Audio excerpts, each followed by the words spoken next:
Parlons à présent de Saint-Denis. C'est vrai que les images du premier conseil municipal de Saint-Denis ont fait le tour des réseaux sociaux, pas forcément le tour des rédactions et des chaînes d'information. Et je vais vous proposer deux échanges. Celui de Mathieu Hanotin, le maire battu socialiste et donc maire sortant, et Bali Bagayoko, qui est l'actuel maire élu dès le premier tour à Saint-Denis. Vous voyez cette séquence. Parce que j'aime profondément cette ville, à la croisée des époques, des cultures et des influences. Parce que ce qu'il adviendra de Saint-Denis nous concerne et nous dépasse. Je vous laisse un héritage, mais je ne vais nulle part, car peu importe mon rôle, c'est ici ma place. Merci beaucoup.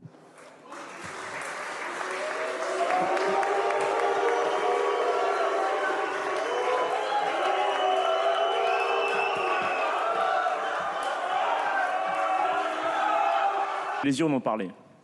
Moi, je suis issu du milieu sportif et que même si l'on s'est entraîné pendant des mois, lorsque le résultat tombe, nous faisons allégeance. Nous avons besoin de tous celles et ceux qui ne vont pas regarder dans le rétroviseur. Pas celles et ceux qui vont tenter de remettre un programme qui a été battu dans les urnes.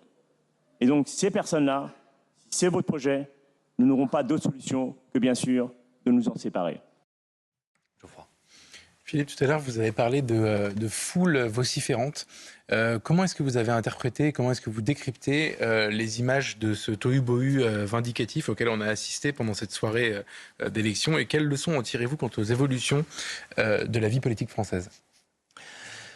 Ce que j'ai vu me rappelle un mot de Condorcet qui en fait résume la Révolution française, la révolution terroriste, à partir du mot suivant: un seul instant a mis un siècle de distance entre l'homme du jour et l'homme du lendemain. Nous y sommes. C'est quoi la différence entre l'homme du jour et l'homme du lendemain là ? Ce sont des mots d'une puissance symbolique. Parce qu'on est à Saint-Denis. C'est là où ont lieu les profanations, le saccage des tombes, de la nécropole royale. Et c'est là qu'on entend l'écho de la phrase de Mélenchon à Toulouse, qui a dit « Nous avons à créer une nouvelle civilisation, ce pays nous appartient, à vous de vous l'approprier ». Qui dit appropriation dit expropriation.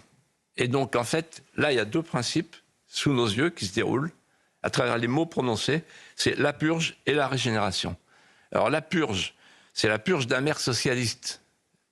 C'est toujours comme ça que ça se passe, les bolcheviks liquides, les mencheviks. Et en fait, il est traité de bourgeois visqueux. Ça vous dit rien, mais moi ça me dit quelque chose, parce que c'est l'année de ma naissance, le procès Kravchenko. On le traitait de bourgeois visqueux, des communistes. Donc en fait, c'est l'animalisation de l'adversaire. Ça, c'est un procédé trotskiste et léniniste, recommandé. Le bourgeois visqueux. Ensuite, c'est un socialiste. Et donc c'est un révolutionnaire qui est viré par des révolutionnaires plus révolutionnaires. Et donc il pratique le mot injuste. Un révolutionnaire trouve toujours impur, plus pur qu'il est pur. Et voilà pour la purge. Alors la régénération, c'est Louma. Il dit l'allégeance. Il dit monsieur Bakayoko. L'allégeance, ça veut dire quoi ? Louma, c'est la définition de Louma, l'allégeance. L'allégeance des allégeances. Il n'y a pas d'autre nationalité que Louma. Donc il dit, voilà, on est Louma. C'est la nouvelle France. Et la nouvelle France, c'est la France des immigrés, il ajoute. Et là, il détache trois principes. Il annonce son programme. Trois principes. Premièrement, la table rase, c'est-à-dire, en fait, c'est la nouvelle assimilation, dit-il. Si vous voulez, vous, les Français de souche, vous assimiler, on vous accepte. Mais il faut vous assimiler. Donc, en fait, c'est l'assimilation à l'envers. Ça y est, on y est. On y est. Il ne s'agit plus de proposer l'assimilation française à l'ancienne, mais de proposer l'assimilation nouvelle de la Nouvelle-France.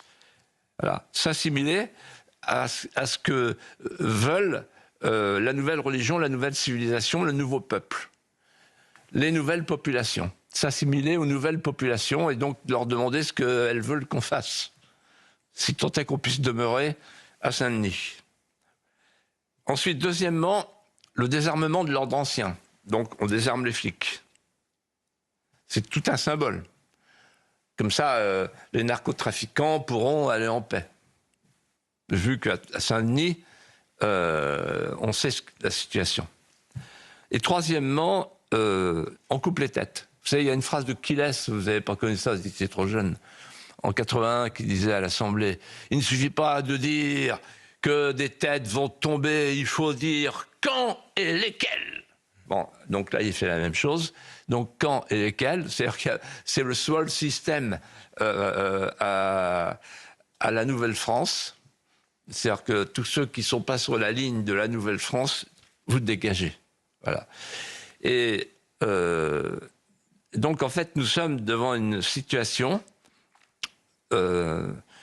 révolutionnaire et j'oserais dire de pré-guerre civile. Philippe de Villiers, les commentaires sur les résultats des élections municipales ont largement porté aussi sur l'âge respectif des électorats de chacun des partis et des coalitions. Il s'avère que les électeurs, par exemple, de la France insoumise sont les plus jeunes. Quelles leçons en tirez-vous sur l'avenir de la jeunesse française? Et souvent, vous avez pu me dire, si je fais cette émission, c'est pour parler à la jeunesse. Oui. Je vais vous répondre avec beaucoup de fermeté, beaucoup d'émotion. Parce que je suis triste, inquiet, mais aussi déterminé, comme beaucoup de Français qui ne se laisseront pas faire. Mais voilà ce qui se passe. La France est en train de perdre sa mémoire commune. On pratique l'amnésie des grandeurs, l'hypermnésie des lâchetés, du matin au soir. La mémoire pénitentielle, c'est-à-dire qu'on invite les jeunes à battre leur coulpe sur la poitrine de leurs aînés. Combien de temps ça peut durer, ça? Ensuite, la France est en train de perdre son art de vivre, qui est étouffé et qui oscille entre le wokisme qui nous décivilise et l'islamisme qui nous recivilise. Et enfin, la France est en train de perdre sa langue, spécialement à la mairie de Paris, avec l'écriture inclusive qui brutalise la langue française, sous le couvert et avec le soutien du Conseil d'État. La France est en voie de soumission, avec une double agression. Une agression extérieure, une agression intérieure. L'agression intérieure, c'est la subversion. L'agression extérieure, c'est la submersion. L'agression intérieure, c'est la subversion intellectuelle. L'agression extérieure, c'est la submersion migratoire. Les deux se conjuguent. Dans le même mouvement révolutionnaire, avec deux jeunesses qui ne vivent plus en France, qui ne pensent plus en France, qui ne rêvent plus en France, mais qui voyagent, qui vivent, qui pensent, les uns au Wokistan, à l'université, les autres en islamistan, dans les quartiers souverains. Qu'est-ce que ça veut dire le Wokistan? Le Wokistan, c'est un territoire de l'esprit où se déploie un obscurantisme totalitaire chaque jour davantage. C'est une glaciation intellectuelle où le monde est divisé en deux, les oppresseurs, les opprimés. Et le critère distinctif, c'est le sexe, la religion, la couleur de peau, voilà. Le sexe, la couleur de peau et la religion. L'Occident, c'est l'ennemi. Pour le wokisme, pour le wokistan, l'Occident, c'est l'ennemi parce que l'Occident est prédateur, parce qu'il s'est constitué sur le crime de l'esclavagisme et du colonialisme, et parce qu'il développe un racisme systémique dont il est l'héritier avec le privilège blanc. Le wokistan, c'est une nouvelle religion. La rédemption ne viendra plus par le sacrifice christique dans cette nouvelle religion, elle viendra avec un nouveau bouc émissaire, l'homme blanc hétérosexuel, coupable de toutes les injustices, dont 3 d'entre elles sont nommées par les wokistes. 1, la blanchité. 2, la masculinité. 3, l'hétéronormativité. C'est le jour d'en parler. L'hétéronormativité. Donc, voilà. Et quant à l'islamistan, lui, l'islamistan, c'était un autre territoire de l'esprit, où on vit hors de France et où on pratique l'oïkophobie, c'est-à-dire la haine de la maison et de ceux qui l'habitent. En fait, ces 2 territoires nouveaux sont 2 provinces nouvelles qui composent la Nouvelle-France. Et leur idée, c'est que le peuple historique français doit disparaître dans les 30 ans qui viennent. Et c'est la raison pour laquelle je dis qu'il n'y a pas d'autre solution que la remigration pour ceux qui veulent plus de la France et qui n'aiment pas la France et qui détestent la France et qui veulent faire disparaître la France, la remigration ou la colonisation. C'est-à-dire que soit on réagit, on arrête complètement l'immigration, et non seulement ça, mais on renvoie chez eux les indésirables, c'est-à-dire ceux qui ne désirent pas la France, ceux qui n'acceptent pas d'être des Français de désir, et sinon on accepte la colonisation. Et qu'est-ce que c'est la colonisation? C'est la disparition. Philippe de Villiers, je voudrais qu'on parle d'un autre sujet à présent, d'un homme que vous avez bien connu, que vous avez aussi combattu, avec qui vous avez pu avoir de vifs débats. Hier, un hommage national a été rendu à l'ancien Premier ministre Lionel Jospin. Et vous m'aviez confié que vous aviez connu l'homme en des circonstances particulières. Et c'était au moment notamment de la tempête Erika. On est en 1998. Je vous propose une courte séquence où vous avez accueilli à l'époque le Premier ministre. Je vous propose de retrouver et revoir cette courte séquence. On a acheté 10 000 tenues, le département, comme celle-là. D'ailleurs, on a dévalisé tous les stocks. C'est la raison pour laquelle, dans les départements voisins, ils souffrent. Alors, on va peut-être leur en prêter. Les dégâts sont considérables. Le Premier ministre a pu le constater en invitant pourtant ses interlocuteurs à ne pas être trop alarmistes. Je remercie Geoffroy parce que j'ai dit la tempête, c'est évidemment le bateau, bien sûr. C'est la même année. Oui, c'est effectivement intimement lié. Geoffroy Lejeune. Est-ce que vous pouvez nous raconter cette histoire, Philippe? Non, mais je dirais simplement que nous étions dans la détresse, puisque le bateau l'Erika s'est coupé en 2 au large du Finistère, 400 km de côte polluée. La Vendée était sans dessus dessous. On achetait des blouses, des gants, des pelles, des râteaux à tous les bénévoles, parce que personne ne voulait nous aider. Le PDG de Total se fait porter pâle. Donc on était dans la détresse. J'ai appelé le Premier ministre qui m'a dit « je viens ». Et là, on a vu un homme austère, précis, sympathique, et qui montrait une vraie empathie pour les pêcheurs, pour les ostréiculteurs, pour toutes les victimes. Et là, j'ai vu un homme que j'ai apprécié, on s'est beaucoup parlé. Je lui ai dit, voilà, on a 2 problèmes. Le premier, c'est qu'on nous applique le principe pollueur-payeur plutôt que pollueur-payeur, puisque Total ne veut pas payer, veut rien rembourser. Et il m'a dit, allez-y en justice. Et on a fait, grâce à Maître Alexandre Varro, notre avocat, on a fait accepter pour la première fois le préjudice écologique. Et deuxièmement, je lui ai dit, voilà, l'Europe ne nous écoute pas, ne nous entend pas. Et d'ailleurs, elle accroît l'irresponsabilité parce que, et je lui ai expliqué, voilà ce qu'on m'a expliqué, on nous a dit que le bateau battait pavillon maltais, l'équipage était indien, la société de certification était italienne et la cargaison de Total était domiciliée aux Bermudes. Voilà. Voilà. Merci l'Europe. Et en fait, ce que je voulais dire, c'est que l'homme, Lionel Jospin, l'homme Premier ministre, ce jour-là, je me suis dit, il est socialiste, mais il a le sens de l'État et il a du cœur. Lionel Jospin, vous l'avez dit, a été un homme également influent dans la vie politique pendant plusieurs décennies. Vous avez rendu hommage à l'homme. Quel jugement vous portez à présent sur son bilan, le parcours, son action, sur sa personnalité? Quelle trace laisse Lionel Jospin dans notre histoire politique, Philippe de Villiers? Quand je dis du bien d'un socialiste, il faut toujours se méfier. Oui, c'est pour ça qu'il reste prudent. Il y a le match retour. Oui. Alors, Lionel Jospin, pour moi, le souvenir que j'en ai, c'est les foulards de Creil, les voiles de Creil. Je revois Ernest Chénière qui me dit qu'il ne comprenait rien. Ils m'ont expliqué que,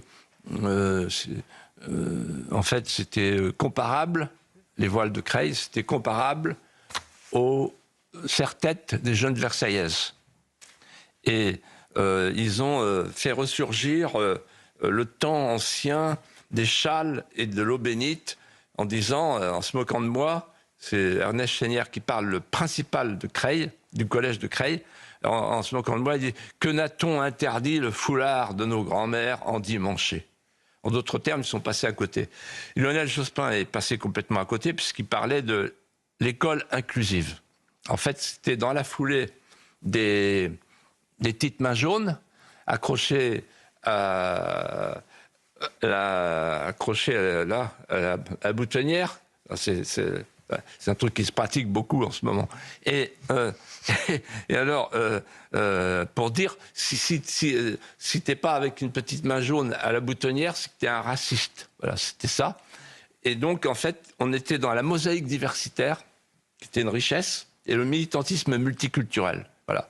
Et en réalité, quand vous prenez du recul par rapport à ça, à ce moment-là, où Lionel Jospin s'est trompé, il a d'ailleurs dit qu'est-ce que j'en ai à faire de l'islamisation de la France, c'était pas du tout son problème.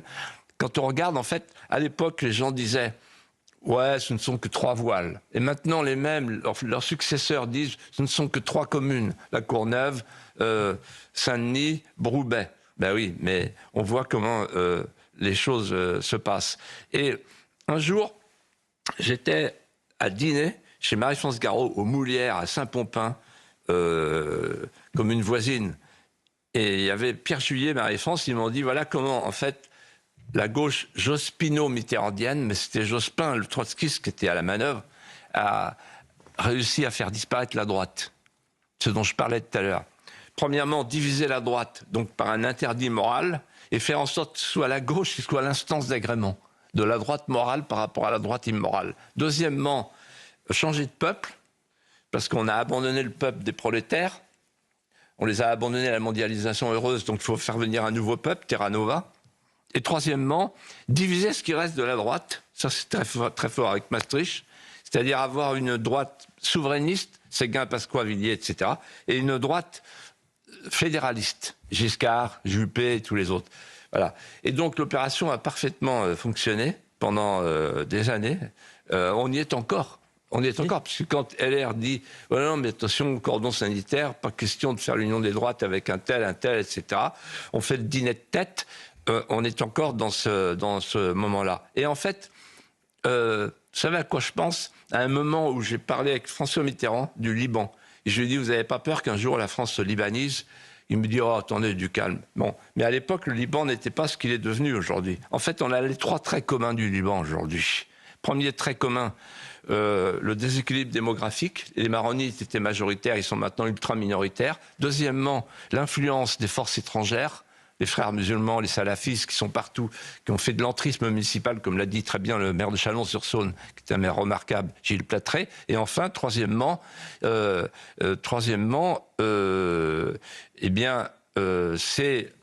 la fin des partis politiques qui ne comprennent plus le pays. Voilà. J'aurais pu rajouter un 4e point qu'un réfugié libanais m'avait dit. En plus de la libanisation, vous avez la tiers-mondisation de la France, c'est-à-dire... Oui, et j'ajoute un 5e point, c'est les milices. Bien sûr. Voilà. Et évidemment sur fond d'islamisation galopante.